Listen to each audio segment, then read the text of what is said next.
வாழ்க வையகம், வாழ்க வளமுடன்.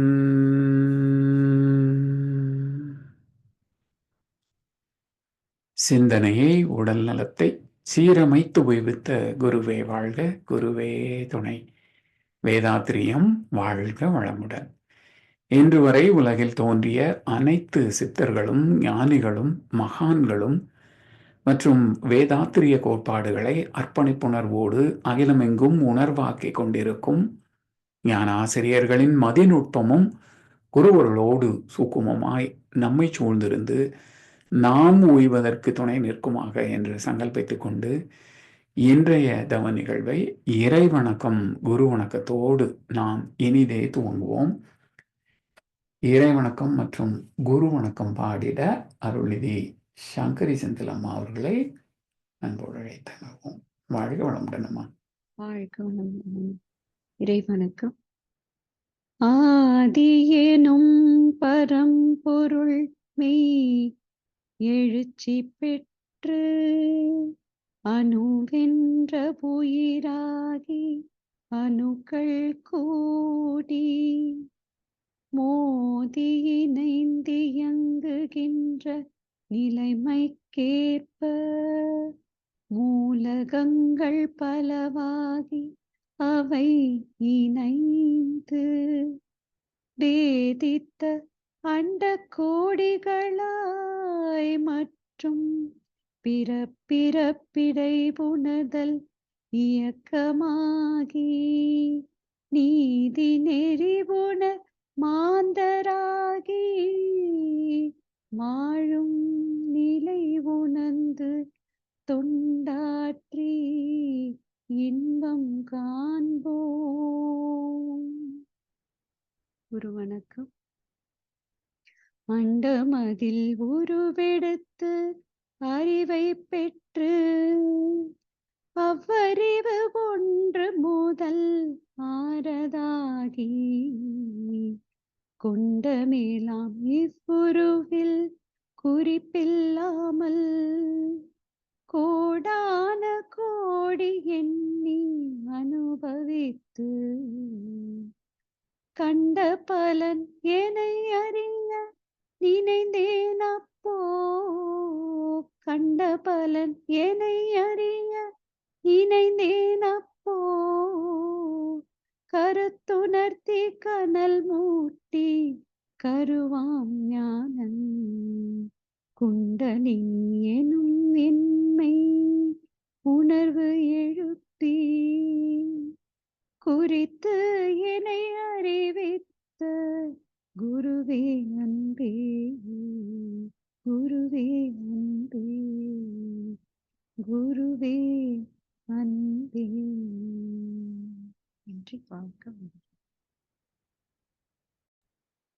பகை தேடி உள்ளம் உருகி நின்றே உயர் ஞான தீட்சையினால் உள்ளொடுங்கி மெய்யுணர்வு என்ற பெரும் பதம் அடைந்தேன். மெய்யுணர்வு என்ற பெரும் பதம் அடைந்தேன். மேல் நிலையில் மனம் நிலைத்து நிற்க நிற்க ஐயுணர்வும் ஒன்றாகி அறிவறிந்தே ஆசை என்ற வேகம் ஆராய்ச்சியாச்சு செய்தொழில்களில் கடமை உணர்வு பெற்றேன். செய்தொழில்களில் கடமை உணர்வு பெற்றேன். சிந்தனையில் ஆழ்ந்து பல விளக்கம் கண்டேன். குரு சிந்தனையில் ஆழ்ந்து பல விளக்கம் கண்டேன். குருவே துணை, குருவே துணை, குருவே துணை, குருவே துணை, குருவே துணை. நன்றி. வாழ்க. வாழ்க வையகம், வாழ்க வையகம், வாழ்க வளமுடன். இன்று நமக்காக சிறப்பான பஞ்சபூத நவகிரக தவம் நடத்திய அருள்நெறியார் ஐயா அவர்களை வாழ்த்துவோம்.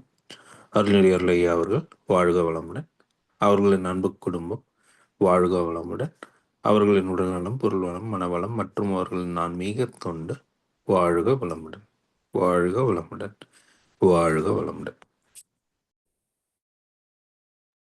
வாழ்க வளமுடன் ஐயா.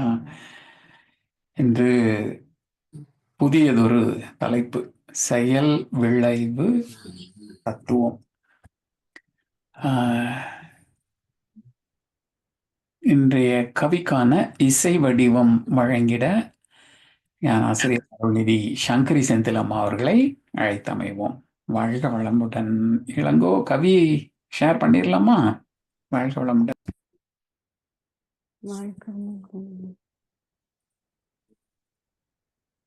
உளநிலையில் முன்னேற வேண்டும் என்றால் உடலை நீ வளம் காத்து ஒழுக வேண்டும்.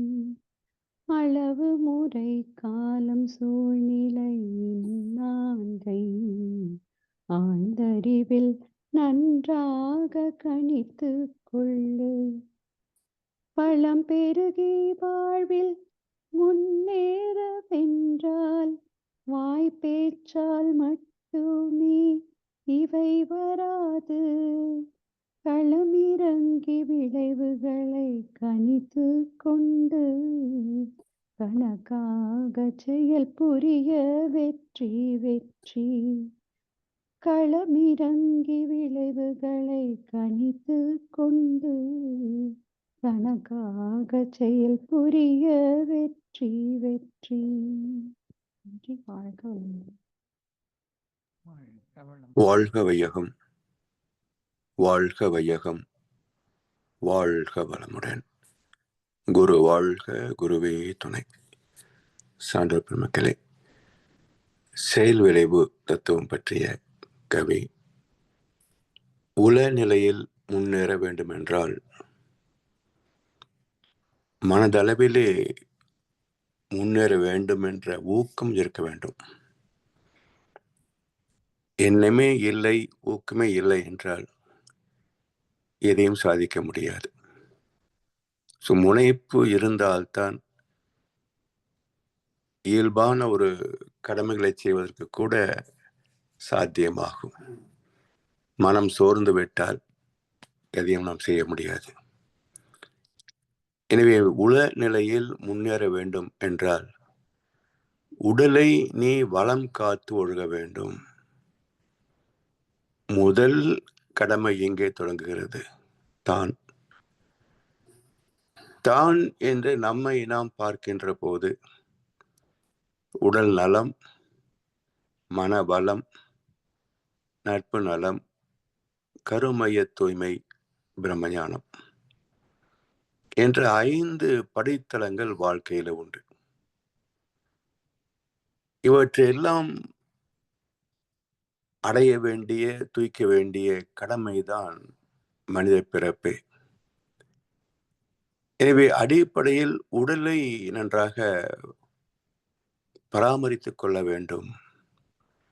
ஏன் என்றால் உடம்பார் அழியின் உயிரார் அழிவர், திடம்பட மெய்ஞானம் சேரவும் மாட்டார். அதனால் உடம்பை வளர்க்கும் உபாயம் அறிந்தே உடம்பை வளர்த்தேன், உயிர் வளர்த்தேனே என்றார் திருமூலர்.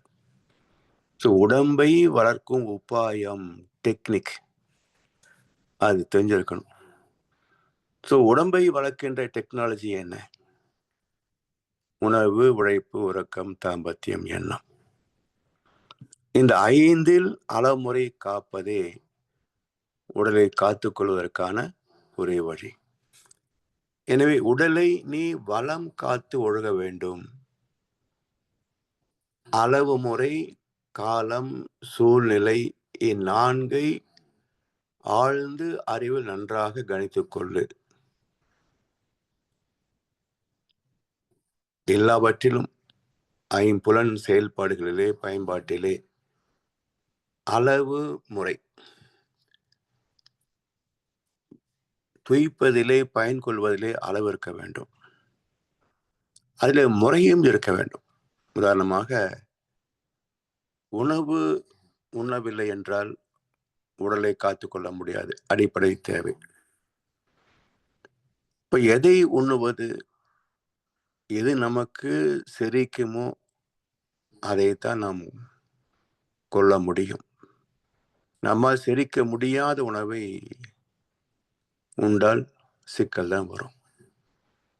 ஒரு வயது வரைக்கும் உருளைக்கிழங்கு எல்லாமே செரிமானமாகும். ஒரு வயதுக்கு பிறகு கேஸ்ட்ரிக் வாய் தொல்லை வந்த பிறகு உருளைக்கிழங்கு சாப்பிட்டே தீர்வன் என்றால் அங்கங்க பிடிச்சிக்கும். அப்ப முறை எது நமக்கு ஏற்புடையதோ அது முறை. ஏற்புடைய உணவு தான் என்றாலும் அளவுக்கு அதிகமாக உண்டால் அங்கேயும் சிக்கல் வரும். இதே போல் 5 புலன்களை பயன் கொண்டு நடத்துகின்ற இந்த மனித வாழ்க்கையில் அளவு முறை என்ற எல்லைக்குள் தான் நமக்கு சுகம் அமைந்திருக்கிறது. அளவு மீறினால், முறை மாறினால், இயற்கையின் ஒழுங்கமைப்பின்படி, இயற்கை சட்டத்தின்படி நமக்கு அதற்கு ஏற்ற முரண்பாடுகள், பொருந்தாமை, துன்பங்கள் வந்தே தீரும். அதே போல காலம், ஒரு வயது வரைக்கும் எல்லாவற்றையும் திறமையாக செய்ய முடியும். முதிர் வயதிலே அந்த அளவுக்கு முடியாது. வயதுகத்தில் அதுவும் முடியாது. அந்த காலத்துல நான் எவ்வளோ வேலை செஞ்சு தெரியுமா என்று பெருமை பேசுவதை நாம் பார்க்கிறோம். எல்லாரும் தான் செஞ்சிருப்பாங்க அந்த காலத்துல. இப்ப செய்ய முடியல, என்ன பண்ண முடியும்? ஸோ ஏற்றுக்கொள்வதை தவிர வேறு வழி கிடையாது. எனவே காலம், சூழ்நிலை, எந்த சூழலில் நாம் வாழ்கிறோமோ அதற்கு தகுந்த செயல்பாடுகளை அமைத்துக் கொள்ள வேண்டும். எனவே அளவு முறை, காலம், சூழ்நிலை இந்நான்கை ஆழ்ந்த அறிவில் நன்றாக கவனித்துக் கொள்ளு. ஆழ்ந்த அறிவு தான் சிந்தனை திறம் மிக்கது. அந்த ஆழ்ந்த அறிவு நிலையை எட்டுவது எப்படி என்றால், மேலோட்டமாக புறமனம் என்று செயல்பட்டு கொண்டிருக்கிறதே, இந்த அறிவை பக்தி வழிபாடு, தவம், தியான முறை என்ற வகையிலே சிறிது சிறிதாக நம்மை பக்குவப்படுத்திக் கொண்டே வர வேண்டும். அப்படி பக்குவப்படுத்துகின்ற போது மனம் நுணுகி போகிறது அல்லவா? அலைவேகம் குறைந்து மனம் நுணுகி போகிறதே, அதுதான் அறிவின் ஆழ்ந்த நிலை. அறிவில் ஆழ்ந்த நிலை. இப்படி நுண்ணிய அலை நிலையில் ஆழ்ந்த அறிவில் நின்று சிந்திக்கின்ற போதுதான் அறம் சார்ந்த கருத்துக்களை மனம் ஏற்றுக்கொள்ளும். இன்றைக்கு வாழ்கின்ற 820 கோடி மக்கள் போகத்துடைய செயல்பாடுகளை நாம் பார்க்கிறோம்.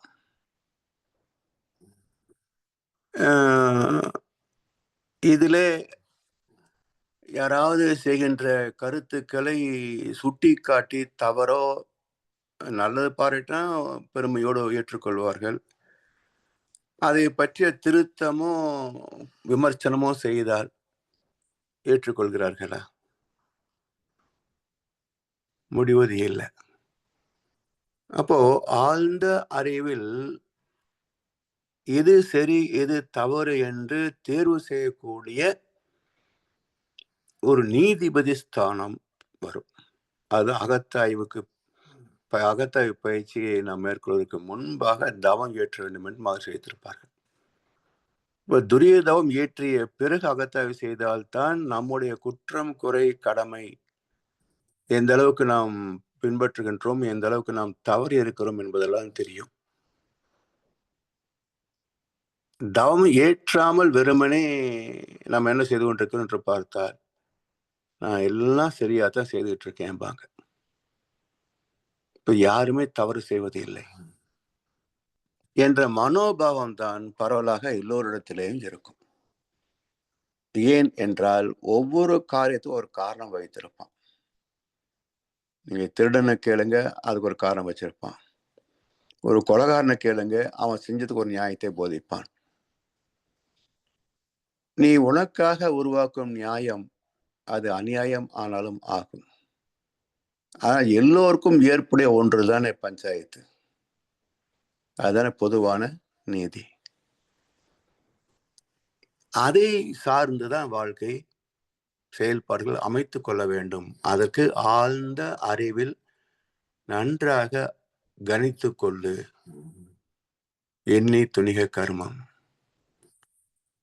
வளம் பெருகி வாழ்வில் முன்னேற என்றால் வாய்ப்பேச்சால் மட்டுமே இவை வராது. வளம் பெருகி வாழ்வில் முன்னேற வேண்டும் என்றால் பொருள் வளம், மனவளம், குடும்ப நலம் இவையெல்லாம் பெருகி வாழ்க்கையில முன்னேற வேண்டும் என்றால் வாய்ப்பேச்சால் மட்டுமே இவை வராது. அது என்ன செய்துட்டா போச்சுங்க, அதென்ன செய்துட்டா போச்சுங்கம்பாங்க.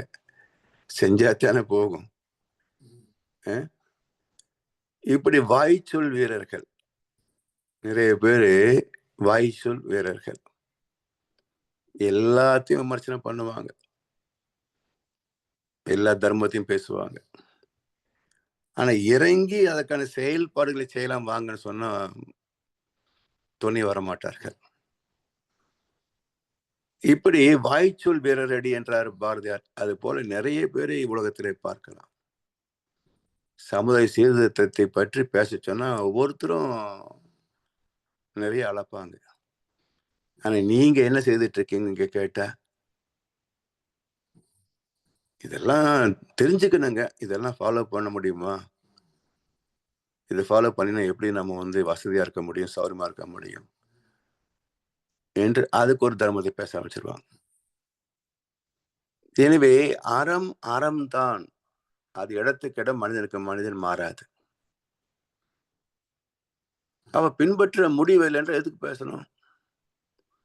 அதாவது நிறைய பக்தி கதைகளை பேசுவாங்க. கண்ணப்பண்ணா என்ன கண்ணை தோண்டி கொடுத்தாரும்பாங்க. சரி, நீங்க தானே நம்பர் 1, நீங்க உங்க கண்ணை தோண்டி கொடுத்துருவீங்களா அப்படின்னு கேட்டு பாருங்க. நாத்தியம் பேசாதம்பாங்க. இல்ல ஏற்பகை நாயனார் சிவபெருமான் அந்த இது சிவனடியார் வேடத்துல மனைவி கொடுன்னு கேட்டு, சரி தந்தேன் என்று கொடுத்தாரு. மனைவியோட சிவபெருமான் கூட்டிட்டு போயிட்டார். நீ கொடுப்பியான்னு கேட்டு பாருங்க. அப்ப பேசாத. முடியாத ஒன்றை எதுக்கு சமூகத்துல பேசி பேசி இதுதான் பக்தி, இதுதான் ஒழுக்கம் ஏன் போதனை செய்றீங்க? அப்ப முடிந்ததை சொல்லுங்க, நீங்க சாதித்ததை மற்றவர்கள் போதிங்க. சொல்லுதல் யாருக்கும் எளிய, அறியவாம் சொல்லிய வண்ணம் செயல். ஏன்னா வெறும் வாய்ப்பேச்சு எல்லாம் வாழ்க்கைக்கு உதவாதுங்க. தண்ணிலே தொடங்கி சமுதாயம் வரைக்கும் ப்ரொடக்டிவ் என்ன செய்கிறோம், அது என்னென்ன விளைவும், அது நன்மைகள் எவ்வளவு, இதுதான் முன்னேற்றமே தவிர வெறும் மணிக்கணக்காக பேசுறதுனால மட்டுமே எதுவுமே வந்து சேர்ந்துடாது. எனவே வாழ்க்கையில் வளங்கள் பெருக வேண்டும், மன நிறைவு வேண்டும் என்றால் எல்லாவற்றும் உழைத்தாக வேண்டும். சும்மா இருந்தே சுகம் காண்பதுன்றாங்க தவத்தை பற்றி. முடியுதா? அப்ப அதுக்கென்று எவ்வளவு பயிற்சிகளை செய்து நம்மை நாம் சீர்திருத்தி, குணங்களை சீர்திருத்தி, அருகுண சீரமைப்பு செய்து இதெல்லாம் வந்தா தானே மனம் ஒடுங்கி தவத்தில் ஆழ்ந்து போக முடிகிறது. அப்ப தவம் கூட சும்மா உட்கார வேலை தானேன்னு உட்கார்ந்தா மனம் மற்ற நிலைக்கு போயிட முடியுதா? எல்லாவற்றுக்கும் உழைத்தாக வேண்டும். எனவே வளம் பெருகி வாழ்வில் முன்னேற வேண்டும் என்றால் வாய்ப்பேச்சால் மட்டும் இவை வராது. களம் இறங்கி விளைவுகளை கணித்துக் கொண்டு சமுதாய மாற்றம் வரணும் அப்படின்னா மிகப்பெரிய தொண்டு மனப்பான்மை வேணும். அப்படி இருந்தாலும் கூட மக்கள் மனதிலே எப்போதும் தர்மத்தை பாதுகாக்கணும். இன்றைக்கு சமீபத்தில் நடந்த நிகழ்ச்சியை பார்த்தோம் என்று சொன்னார். ஒருத்தர் பாவம் ஊரா போய் அவ்வளவு முயற்சி எடுத்து மக்களுக்கு விழிப்புணர்வை ஏற்படுத்தி எல்லாம் பண்ணினான். கடைசியில் 200 ரூபாய் வாங்கிக்கிட்டு தேவையில்லா ஒருவனை தேர்வு செய்து விட்டார். அப்ப இந்த 200 ரூபாய் 5 ஆண்டுகளுக்கு என்ன நன்மை தரும்? ஒரு நாளைக்கு சில பைசா கூட தராது. அப்ப இதை கொண்டு ஒரு சமுதாயத்தின் 5 ஆண்டு தலையெழுத்தை நிச்சயிக்கின்றோம் என்ற அறிவு அங்க இருந்திருந்தா இந்த 200 ரூபாய் பெருசா? அப்ப இவர்கள் எல்லாம் எப்படி சீர்திருத்தி சமுதாயத்தை உயர்த்த போகிறோம்? சரித்திரத்தை பார்த்தா சாத்தியமில்லைன்னு தான் தோணும். எனவே களம் இறங்கி விளைவுகளை கணித்து கொண்டு கணக்காக செயல் புரிய வெற்றி. அப்ப நம் அளவிலே, குடும்ப அளவிலே, நம்மால் இயன்ற சமுதாய தொண்டிலே, உலகத்தை நம்மால் மாற்ற முடியாது. ஒரு 4 பேர் நம்மால் மாற்றம் பெறுகிறார்களா? அதுதான் எனக்கு என்று விதிக்கப்பட்டது. அவங்க 4 பேர் சொல்லி கொடுத்து இப்படியே பழகி போடும். ஒரு தெலுங்கு திரைப்படத்துல கூட வரும். ஒரு மனிதர் 3 பேருக்கு உதவி கொண்டே வந்தார். ஒரு நாள் உலகம் முழுவதுமே ஒருவருக்கொருவர் ஒத்து உதவி வாழக்கூடிய பக்குவம் வந்து விடுகிறது என்ற கருத்தை மையப்படுத்தி ஒரு திரைப்படம் எடுத்திருந்தாங்க. இப்படி கணக்காக செயல் புரிய வாழ்க்கையிலே வெற்றி பெற முடியும். எனவே நம்முடைய வாழ்க்கையில் தேவைகளை கணித்து கொண்டு அவற்றை எந்த வகையிலே அடைய முடியும் என்பதை இயற்கை விதியோடு இணைத்து ஆய்ந்து பார்த்து செயல்படுத்தினால் வெற்றி நிச்சயம் என்ற ஒரு வழியை நமக்கு சுட்டி காட்டியிருக்கின்றார் இந்த கவியிலே மகர்ஷி அவர்கள். பயன்கொள்ளும் என்று சொல்லி வாய்ப்பளித்த அனைவருக்கும் நன்றி பாராட்டி இந்த உரையை நிறைவு செய்கின்றோம். வாழ்வளமுடன், வாழ்வளமுடன், வாழ்க வையகம். வாழ்க வளமுடன் ஐயா. அருமையாக வாழ்க வளமுடன் ஐயா. தலைப்பை துவங்கி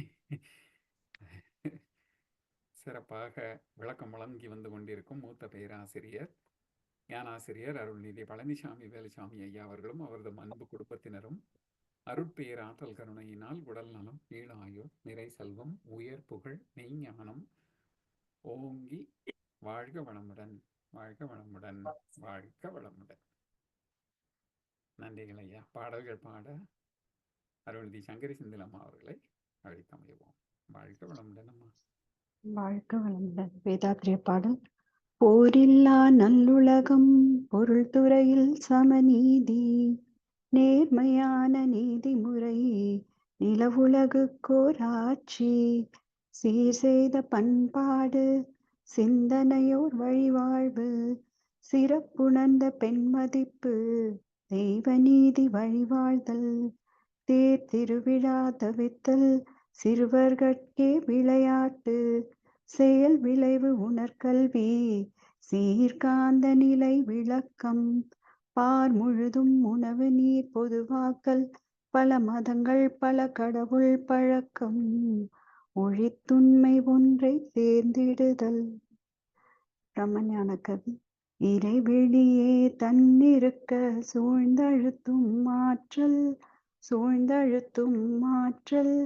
இதன் திணிவு மடிப்பு விழ சுழலும் நுண்மின்னாம், நிறைவெளியில் வெண் சுழல நெருக்குகின்ற புரசல், நிலைவெளியில் எழுப்புகின்ற நேரலைகள் காந்தமாம், மறைப்பொருளாம் காந்தம் தன் மாத்திரைகள் ஐவகை, மலைக்காதீர் விண்கூட்டம் மாபூதம் ஐந்துமாம், முறையாய காந்த அலை மனமாம் உயிர் உடல்களில் மதி உயர்ந்தி உண்மை பெற மா பிரம்ம ஞானமாம், மா பிரம்ம ஞானமாம். உலக நல வாழ்த்து. உலகமெல்லாம் பருவமழை ஒத்தபடி பெய்யட்டும், உழவரெல்லாம் தானியத்தை உவப்புடனே பெருக்கட்டும், பல தொழில்கள் புரிகின்ற பாட்டாளி உயரட்டும், பகுத்துணர்வில் தொகுத்துணர்வு பண்பாட்டை உயர்த்தட்டும், கழகங்கள் போட்டி பகை கடந்து ஆட்சி நடக்கட்டும், கல்லாமை கடன் வறுமை களங்கங்கள் மறையட்டும், நலவாழ்வை அளிக்கும் மெய்ஞான ஒளி வீசட்டும், நம் கடமை அறவாழ்வின் நாட்டத்தே சிறக்கட்டும், வாழ்க வையகம் வாழ்க வையகம் வாழ்க வளமுடன். நன்றி. வணக்கம்.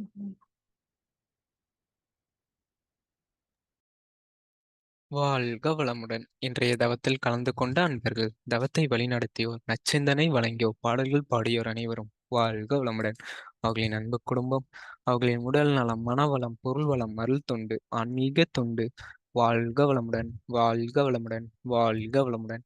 இத்துடன் இன்றைய காலை தவம் நிகழ்வு மகிழ்வோடும் இனிதே நிறைவு பெறுகின்றது.